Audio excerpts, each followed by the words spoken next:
53 Yura ngelabrak Sofika, 1045K. Di dalam sambungan telepon itu, orang kepercayaannya menyampaikan bahwa usahanya kolaps. Bahkan ada beberapa tagihan dari bank, ditambah lagi orang tua Sofika berhenti menjadi investor di perusahaan Faras pasca perceraian. Faras memejamkan mata. "Apa aku akan bangkrut dan jatuh miskin?" gumamnya dengan rasa tak terima. Dia tak mau bangkrut, tiba-tiba saja kepalanya berdenyut-denyut. Wajah Sofika tiba-tiba saja terbayang di benaknya. "Vika, dia bisa membantuku. Aku harus mencarikan laki-laki yang mau menikahinya, lalu mereka cerai dan menikah lagi denganku," gumamnya. Sekarang tujuannya dua, menikah karena memang mencintai Sofika dan karena butuh uang untuk bisnisnya. Faras mengirimkan pesan kepada orang kepercayaannya yaitu Haidar, agar datang untuk membicarakan hal itu. Tapi, dia mewanti-wanti agar tidak memberitahukan kepada keluarganya tentang kecelakaan ini. "Baik Pak," itu jawaban singkat Haidar. Besok paginya, Yura datang kembali. Kali ini dia berharap Faras tidak mengatakan sesuatu yang pahit. Terima kasih. Kamu mau datang lagi," ucap Faras dengan lembut. Yura tersenyum, dia berpikir hati Faras sudah luluh. "Aku lapar," ujar Faras pelan. Yura paham, dia menyuapi suaminya, kebetulan makanan rumah sakit sudah diantar. Selesai makan, Faras mulai mengutarakan maksudnya kepada Yura, istrinya saat ini. "Apa kamu ingin pernikahan kita tetap bertahan?" tanya Faras. Yura mengangguk. "Aku mencintai kamu, aku tak mau pisah sama kamu," jawab Yura. "Kalau begitu kamu harus rela andai aku menikah lagi," perkataan Faras membuat Yura langsung berdiri dari posisi duduknya. "Apa maksud kamu?" Dada Yura naik turun menahan emosi. Dia menatap suaminya tajam. "Aku berniat menikahi Sofika kembali," ucap Faras dengan tenang. "Hah, kamu gila?" Yura setengah berteriak. "Aku tak rela. Aku tak mau poligami," lanjut Yura.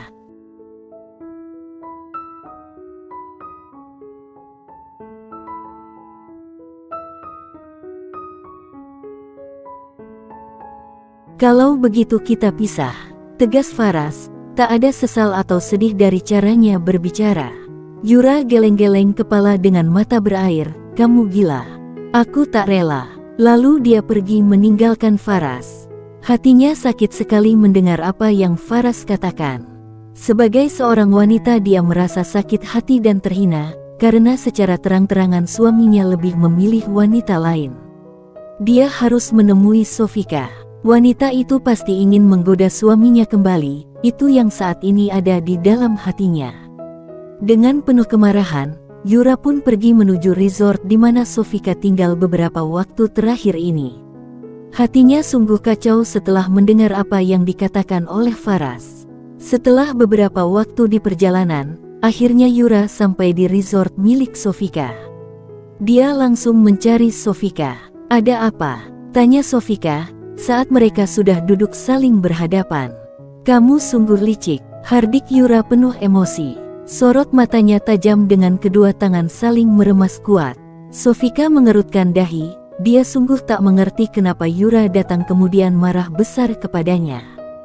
Tidak usah sok polos kamu," ucapnya semakin tajam, membuat Sofika semakin tak paham dengan kemarahan yang ditunjukkan oleh Yura kepada dirinya. "Kenapa kamu datang marah-marah? Katakan apa salahku?" Sofika masih menunjukkan sikap yang tenang. "Kamu pasti sudah merencanakan ini semua bukan? Kamu sudah merencanakan untuk merebut suamiku kan?" ucap Yura dengan lantang. Sofika menggelengkan kepala dengan raut terkejut mendengar perkataan Yura. "Kenapa kamu punya pikiran seperti itu? Ini sungguh gila, tak masuk akal. Aku tak akan mungkin mau kembali menikah dengan lelaki yang sudah menyakitiku. Tak akan pernah." Sofika angkat bicara dengan tegas. "Tidak usah munafik kamu," ejek Yura. Sofika terkekeh, "Atas dasar apa kamu bicara begitu?" tanyanya. "Dia sendiri yang bilang akan menikah lagi sama kamu," ucap Yura semakin emosi, air matanya sampai mengalir.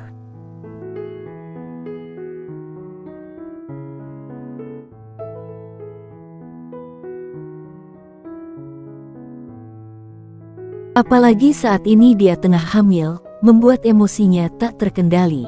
Hingga akhirnya dia menangis sesenggukan. Sofika menatap wanita hamil yang sempat menjadi selingkuhan Faras dulu, saat pria itu masih menjadi suaminya. Untuk beberapa saat suasana terasa hening, hanya suara isakan Yura saja yang terdengar. Dan, Sofika meminta salah satu pelayan menyuguhkan minuman untuk Yura. "Minumlah," ucap Sofika sambil menyodorkan gelas berisi air bening itu kepada Yura. Bukannya pelit, tapi dia merasa air putih lebih baik untuk Yura yang baru saja selesai menangis. Yura pun menerima dan segera meminumnya sampai tandas. "Percayalah, aku tak berniat rujuk dengan Faras kembali. Perasaanku sudah mati untuk dia," ucap Sofika. Dia berusaha meyakinkan Yura. Meski tak suka kepada Yura, tapi sebagai seorang wanita dia bisa merasakan kesedihan yang Yura rasakan. "Apa perkataanmu bisa ku percaya?" tanya Yura dengan lirih. Sofika mengangguk, tentu. Hati Yura sedikit lebih tenang setelah mendengar perkataan dari Sofika. Dia bisa melihat kejujuran dari cara bicara dan tatapan mata Sofika.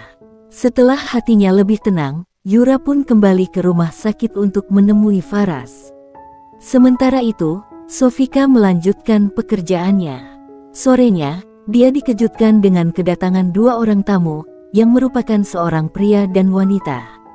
Tamu yang membuatnya terkejut, apalagi saat mendengar apa yang dikatakan wanita itu. Tok tok tok, terdengar suara pintu ruangan tempat Sofika bekerja diketuk dari luar. "Masuk," sahutnya dari dalam ruangan.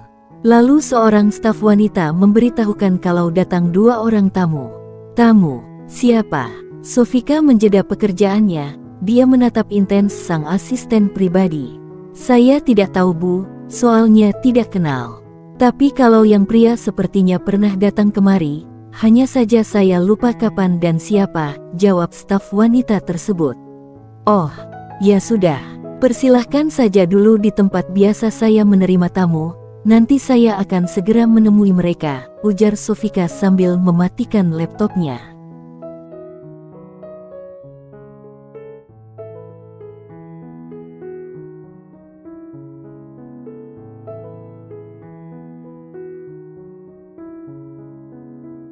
Staf wanita tersebut mengangguk, "Baik Bu," dan segera pergi setelah pamit. Sementara itu, Sofika pun membereskan mejanya dulu, kemudian dia menuju tempatnya biasa menerima tamu. Saat melihat siapa mereka, dia tersenyum sekilas. Dia mengenal jelas siapa di pria, tapi untuk yang wanita jujur saja dia tidak mengenalnya. Meski merasa pernah melihatnya entah di mana. "Arfa, wah tumben main ke sini," ucap Sofika dengan senyuman ceria. Mereka berjabat tangan. "Kangen sama kamu," canda Arfa. Sofika terkekeh mendengar candaannya. "Ini," Sofika menelisik wanita cantik berhijab yang berdiri di samping Arfa. "Kenalkan, saya Ririn," sambil mengulurkan tangannya. Sofika menerima jabatan tangan Ririn dengan senyuman ramah. Tapi sungguh syok dengan apa yang dikatakan wanita itu. "Ada hubungan apa kamu sama dia?" tanya wanita itu. Sofika masih ngelek saat mendengar perkataan dari wanita itu. Dia tidak paham dengan apa yang ditanyakan olehnya. Dia siapa? Hubungan dengan siapa?" Sofika bertanya dengan penuh keheranan. "Apa maksudmu dia?" Tangannya menunjuk ke arah Arfa.